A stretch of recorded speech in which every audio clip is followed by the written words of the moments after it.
हमने कॉन्स्टिट्यूशन की रक्षा की, संविधान की रक्षा की थी। ಕಳೆದ ಚುನಾವಣೆಯಲ್ಲಿ ನಾವು ಸಂವಿಧಾನದ ರಕ್ಷಣೆಯನ್ನ ಮಾಡಿದೀವಿ, ಸಂವಿಧಾನನ ಉಳಿಸಂತ ಕೆಲಸನ ಮಾಡಿದ್ದೇವೆ। ये जो किताब है इसमें भारत की हजारों साल की विचारधारा है। ಈ ಒಂದು ಪವಿತ್ರವಾದಂತ ಪುಸ್ತಕ ಏನಿದೆ, ಈ ಪವಿತ್ರವಾದಂತ ಗ್ರಂಥದಲ್ಲಿ ಭಾರತ ದೇಶದ ಸಾವಿರಾರು ವರ್ಷಗಳ ಇತಿಹಾಸ ಅಡಗಿದೆ। इसमें महात्मा गांधी, अंबेडकर जी, जवाहरलाल नेहरू, सरदार पटेल की आवाज गूंजती है। ಈ ಒಂದು ಪವಿತ್ರವಾದ ಗ್ರಂಥದಲ್ಲಿ ಮಹಾತ್ಮ ಗಾಂಧೀಜಿ ಅವರು, ಬಾಬಾ ಸಾಹೇಬ್ ಅಂಬೇಡ್ಕರ್ ಅವರು, ಜವಾಹರ್ಲಾಲ್ ನೆಹರೂಜಿ ಅವರು, ಸರ್ದಾರ್ ವಲ್ಲಭಭಾಯಿ ಪಟೇಲ್ ಅವರ ಧ್ವನಿ ಇದರಲ್ಲಿ ನಮಗೆ ಕೇಳಿ ಬರ್ತಾ ಇದೆ। मगर इस किताब में बसवना जी, नारायण गुरु, फूले जी, इनकी भी आवाज गूंजती है। ಹಾಗೇನೆ ಈ ಒಂದು ಗ್ರಂಥದಲ್ಲಿ ಬಸವಣ್ಣ ಅವರ ಧ್ವನಿ, ಫುಲೆ ಅವರ ಧ್ವನಿ, ಎಲ್ಲರ ಧ್ವನಿ ಕೂಡ ಕೇಳಿ ಬರ್ತಾ ಇದೆ।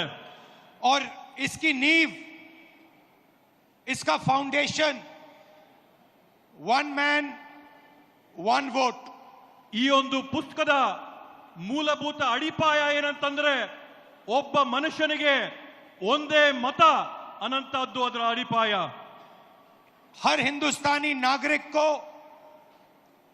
यह संविधान एक वोट का अधिकार देता है। ಪ್ರತಿಯೊಬ್ಬ ಭಾರತೀಯ ಪ್ರಜೆಗೂ ಕೂಡ ಈ ಸಂವಿಧಾನ ಪುಸ್ತಕದ ಮುಖಾಂತರವಾಗಿ ಒಂದೇ ಒಂದು ಮತದ ಹಕ್ಕು ಎಲ್ಲರಿಗೂ ಕೂಡ ಕೊಡುವಂತದ್ದು। पिछले चुनाव में बीजेपी ने कहा, मोदी जी ने, इनके नेताओं ने इस पर आक्रमण किया।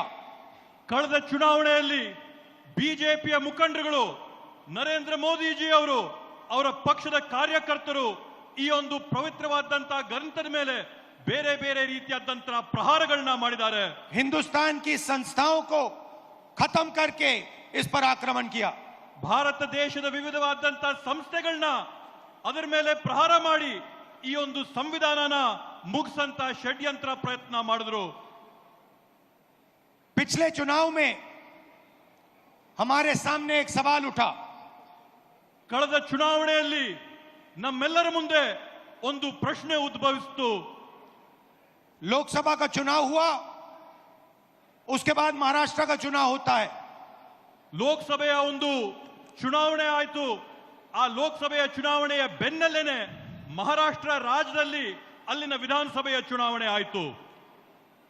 लोकसभा में हमारा गठबंधन महाराष्ट्र के चुनाव को जीतता है।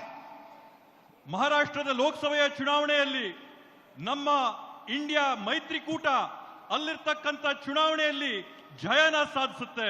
और फिर 4 महीने बाद बीजेपी महाराष्ट्र में विधानसभा जीतती है। ಅದಾದ ನಂತರ ಕೇವಲ 4 ತಿಂಗಳೊಳಗೆ ಬಿಜೆಪಿಯಲ್ಲಿ ವಿಧಾನಸಭೆಯ ಚುನಾವಣೆಯಲ್ಲಿ ಗೆಲುವನ್ನ ಸಾಧಿಸುತ್ತೆ। आश्चर्यजनक नतीजा था।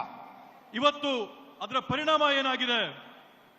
हमने पता लगाया तो पता लगा कि 1 करोड़ नए वोटरों ने वोट किया विधानसभा में। ಇವತ್ತು ನಾವು ಆ ಒಂದು ಫಲಿತಾಂಶದಲ್ಲಿ ಪತ್ತೆ ಹಚ್ಚಿದ್ದೇನಂತಂದ್ರೆ ವಿಧಾನಸಭೆಯ ಚುನಾವಣೆಯಲ್ಲಿ ಹೊಸದಾಗಿ 1 ಕೋಟಿ ಜನ ಮತದಾನ ಮಾಡಿದ್ದಾರೆ ಅಂತ ಹೇಳಿ।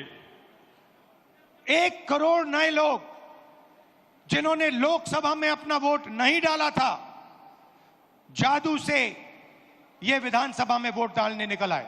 1 ಕೋಟಿ